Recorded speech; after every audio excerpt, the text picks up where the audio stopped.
Cadê o Fernando? Não. Vamos falar de comportamento. Posso tirar? Tá? Como que é o comportamento? Tira uma, irmão.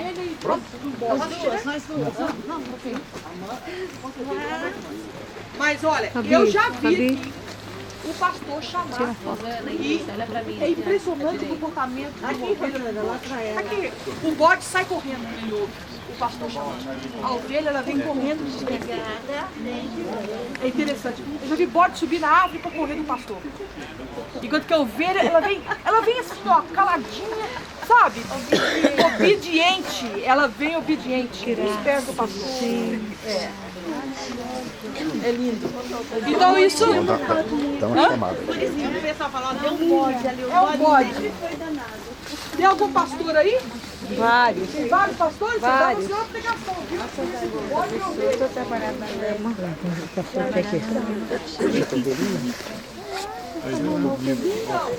Olha que lindo. Olha,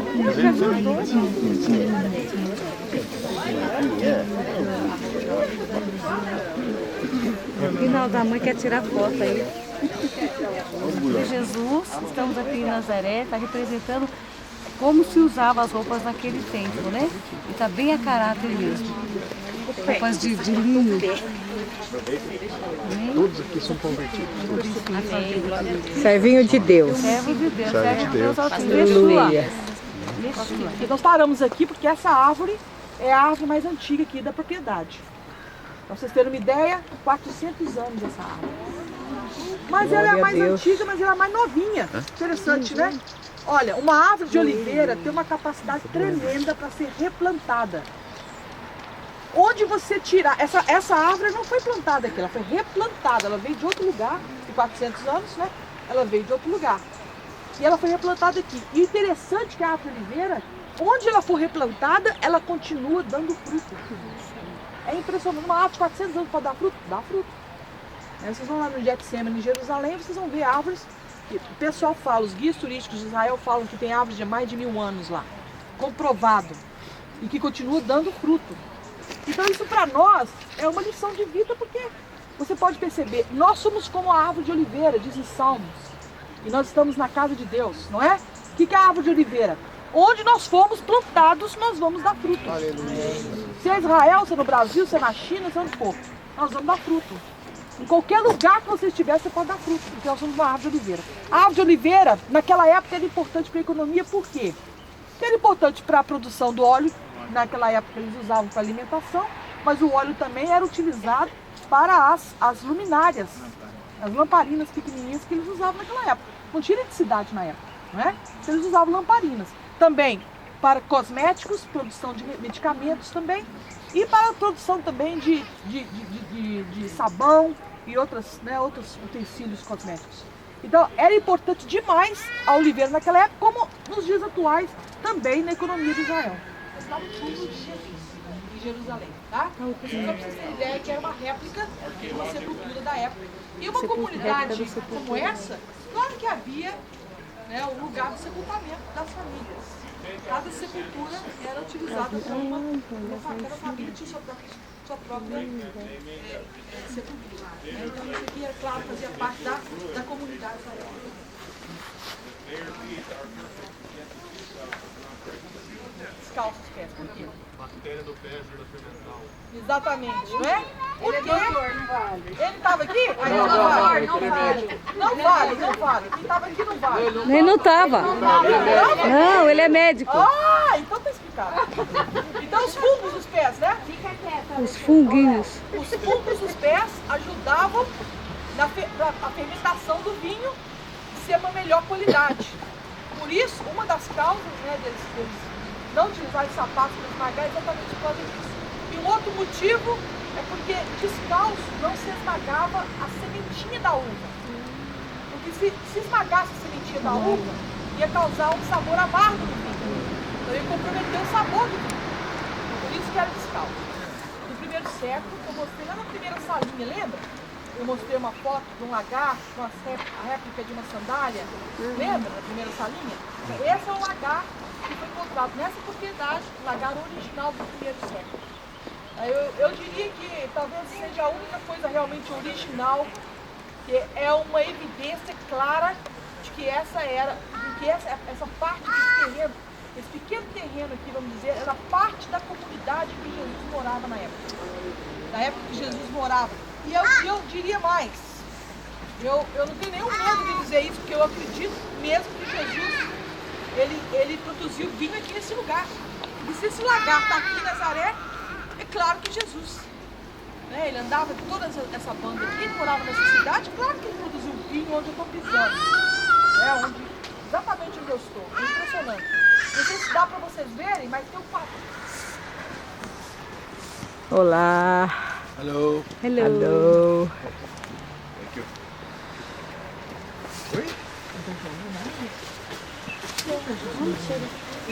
Cheiro de queimado.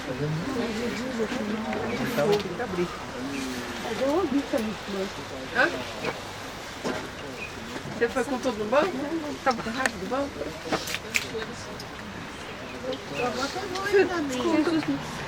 Aqui estamos numa plantação de repolho, exatamente como era na época de Yeshua, de Jesus. Olha, interessante como cresce aqui as verduras, é uma terra abençoada, maravilhosa. E nós vamos comer também no almoço, Fatiminha. Isso mesmo. Quem é ele? José. O pai de Jesus. Morning. Where is Jesus? Cadê Jesus? Está em todos os lugares, mas principalmente no coração. Amém. Amen. Thank Ele you. está mesmo, vivo para sempre. Gente, aqui é um modelinho de uma casa da época, tá? Vocês olham o chão como era batido, telhado de madeira, palha. As casas eram construídas de pedra. O arquiteto daquela época, ele trabalhava com pedra, o carpinteiro da época trabalhava com pedra e com madeira. O carpinteiro era tipo o nosso engenheiro dos dias atuais, fazia a construção das casas. Bem interessante isso. Então eu construía as casas assim, ó, com pedras. E as casas, o primeiro lugar da casa nunca era sala de estar como nos nossos dias atuais. Era sempre a oficina de trabalho. Por isso que a carpintaria está aqui no primeira parte da casa. Depois eles iam para onde eles faziam a comida, que hoje nós chamamos de cozinha, e depois ia para a hospedaria, que era onde eles dormiam. Não tinha camas, claro, dormiam em tapetes, né? Mas é o que nós chamamos de quartos hoje em dia, né? Essa praticamente é uma casa, modelo de uma casa de classe média. Aí você me pergunta, mas tinha diferença social naquela época? Tinha diferença social, por quê? Baseado nos estudos de que algumas casas tinham poços artesanais, isso dizia que famílias de renda, de melhor renda social, tinham poços artesanais dentro das casas. Quem não tinha poço artesanal, o que fazia? Tinha que sair da casa e ir lá embaixo pegar água em algum poço da comunidade. Então era assim que eles chegaram à conclusão de que havia diferença social naquela época também. Interessante, né? Estão trabalhando. Estamos no tempo de Jesus. Sim. Encerrou a matéria.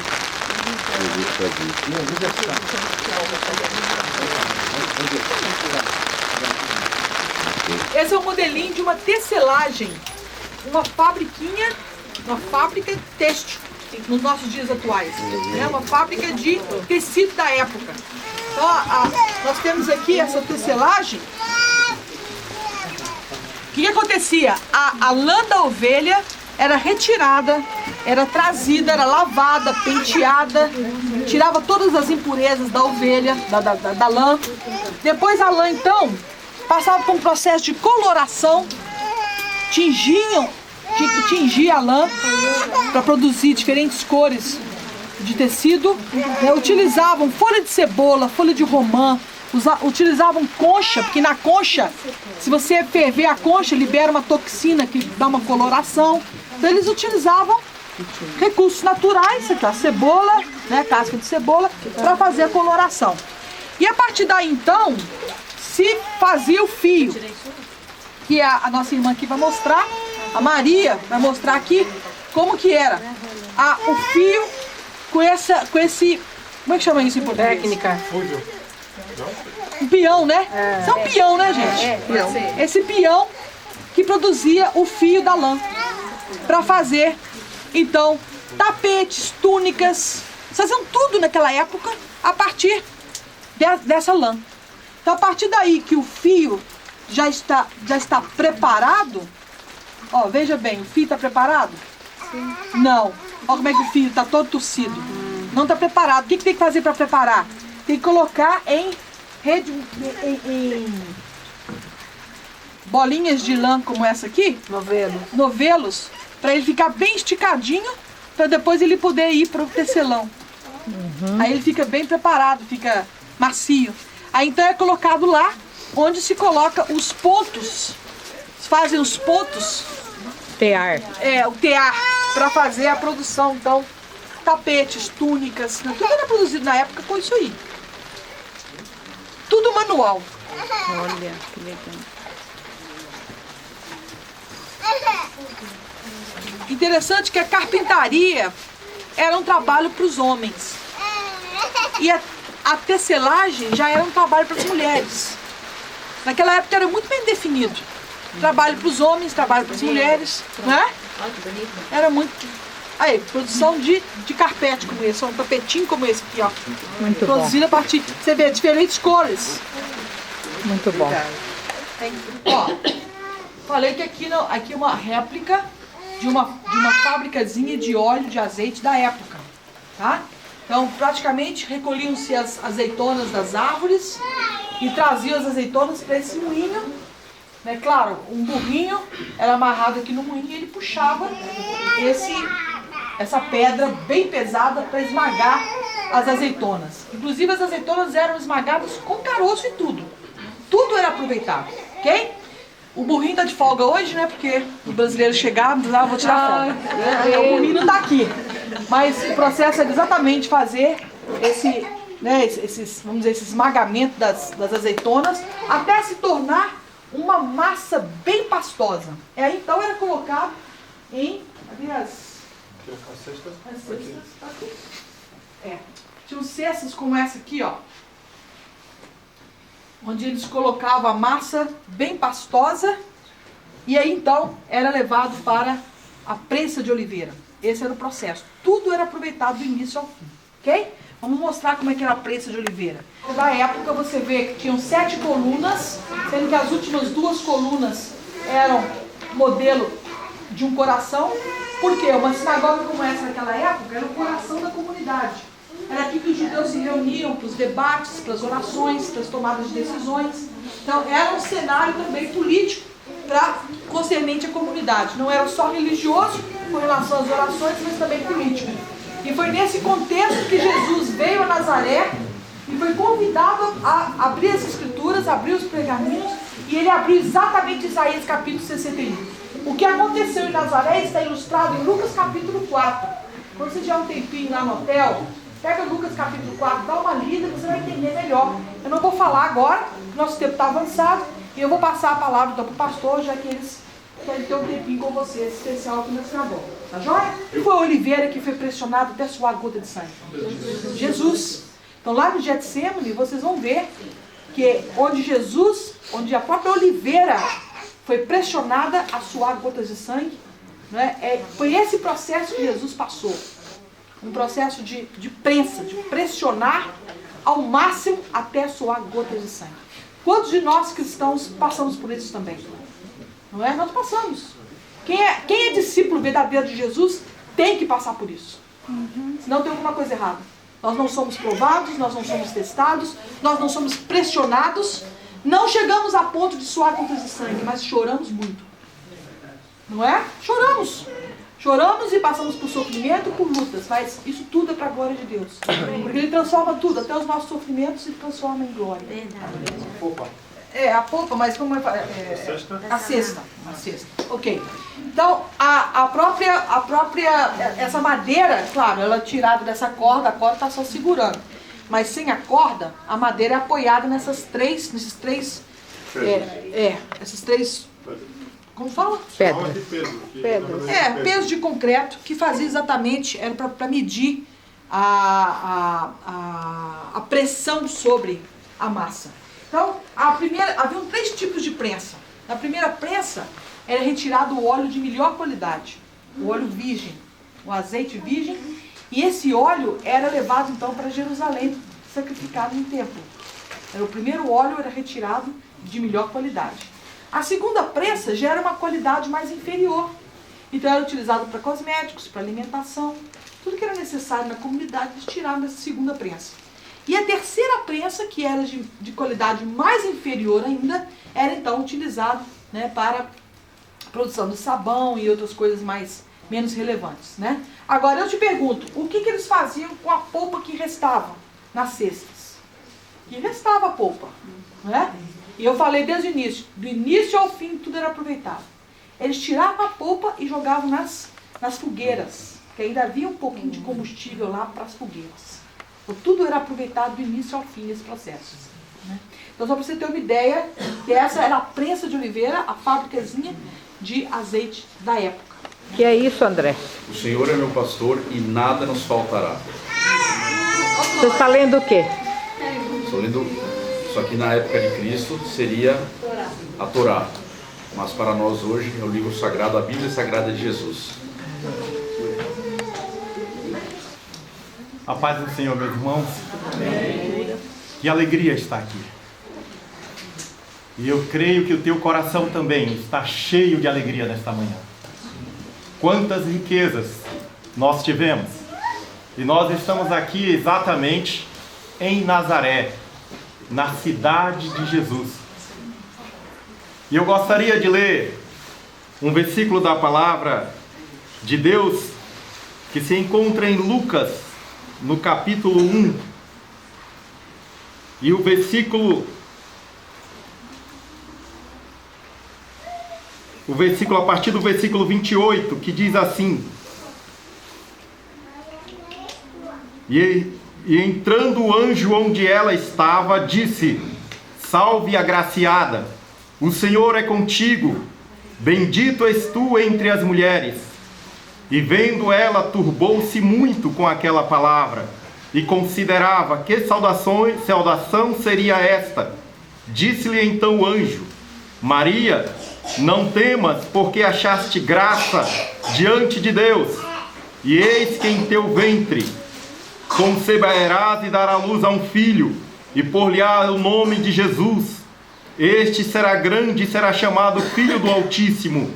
E o Senhor Deus dará o trono de Davi seu pai, e reinará eternamente na casa de Jacó, e o seu reino não terá fim. Disse Maria ao anjo: Como se fará isso, visto que não conheço varão? Respondendo o anjo disse: Descerá sobre ti o Espírito Santo, e a virtude do Altíssimo te cobrirá com a sua sombra, pelo que também o santo que de ti há de nascer será chamado Filho de Deus.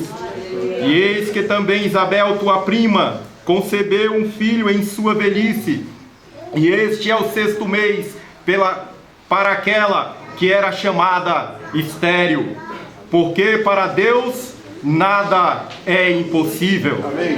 Disse então Maria: Eis aqui a serva do Senhor, cumpra-se em mim segundo a palavra. E o anjo ausentou-se dela. Louvado seja o nome do Senhor. Meus amados irmãos, nós ouvimos nesta manhã a cidade de Nazaré, uma pequena vila, onde residia cerca de 400 pessoas. E Deus, cumprindo-se a sua promessa lá desde o início do Jardim do Éden, olhou em uma pequena cidade e encontrou alguém. Talvez Maria não entendia qual era todo o plano de Deus para a sua vida. Talvez ela expressou dizendo: desde agora todas as nações vão me chamar bem-aventurada. No momento talvez do impacto da voz do anjo, ela não entendeu todo o processo. Mas se nós fizéssemos um parêntese, nós sabemos que a lei judaica é uma lei extremamente severa no sentido de obediência à palavra, ao que está escrito, à lei. E Maria, por não ainda ter casado ou ter contraído um matrimônio de forma oficial, certamente ela seria apedrejada, ela seria morta, porque ela engravidou ainda sem ter casado literalmente. E a palavra de Deus diz que o marido de Maria, ele era um homem justo e temente a Deus, e ele não queria que Maria talvez sofresse aquilo, ou que ele próprio a condenasse, e ele tentou deixá-la secretamente, mas a Bíblia diz que em um sonho, também o anjo veio a José e disse: José, não tema receber Maria como tua esposa, porque o que nela está gerado é do Espírito Santo. E José, com um coração temente, abraçou aquela que Deus colocou ao seu lado, que Deus a escolhera desde o princípio, para que todo mundo fosse abençoado por aquela atitude. Irmãos, Deus encontrou Maria. E nesta tarde, neste dia, ou ainda nesta manhã, nós queremos abrir um parêntese e dizer: toda vez, assim como o anjo chamou a Maria, e mesmo ela não entendendo tudo quanto Deus iria fazer, olha a expressão de Maria: eis a serva do Senhor, cumpra-se em mim segundo a tua palavra. E Deus, meus amados irmãos, Ele chama cada um de nós em particular, para que o mundo inteiro seja abençoado.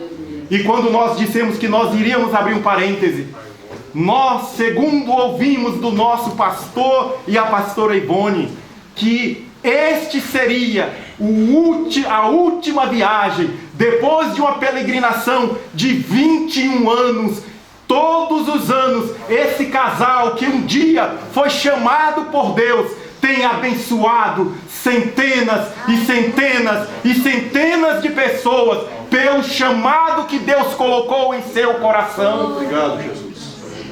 E nós não podemos esquecer que Maria foi aquela que recebeu a promessa de Deus, e durante a sua vida, talvez ela jamais iria imaginar o tanto que ela sofreu. A primeira coisa, ela perdeu a sua identidade. A Bíblia diz que Maria era de Nazaré, e assim que ela engravidou, ela teve que ir para Belém, e depois de Belém ela foi ao Egito, e por lá peregrinou muito tempo, até a voz de Deus diz: volta. Pastor Daniel e pastora Ivone, que Deus possa trazer à vida de vocês tudo quanto Ele tem, que a eternidade há de revelar por todo o trabalho que vocês fizeram. Assim como Maria abriu mão da sua vida de si para viver para o Filho de Deus, para que toda a humanidade fosse abençoada, eu testemunho nesta manhã que pela vida de vocês eu tenho sido muito abençoado. E eu quero agradecer a Deus nesta manhã pela vida deste casal, pelo testemunho que tem dado, por vidas que tem conhecido o grande autor da nossa salvação.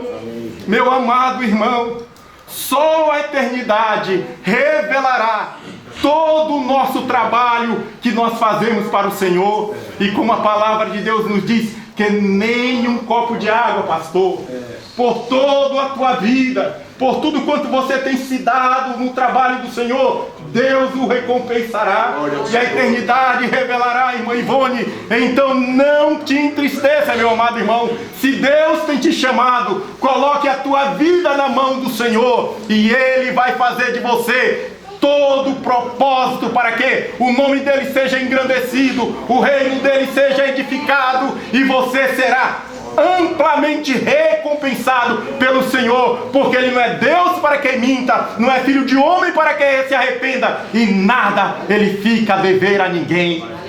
Deus abençoe a você, Deus abençoe a sua palavra em nossos corações, e que nós venhamos, irmãos, entender que quando Deus chama, Ele se responsabiliza.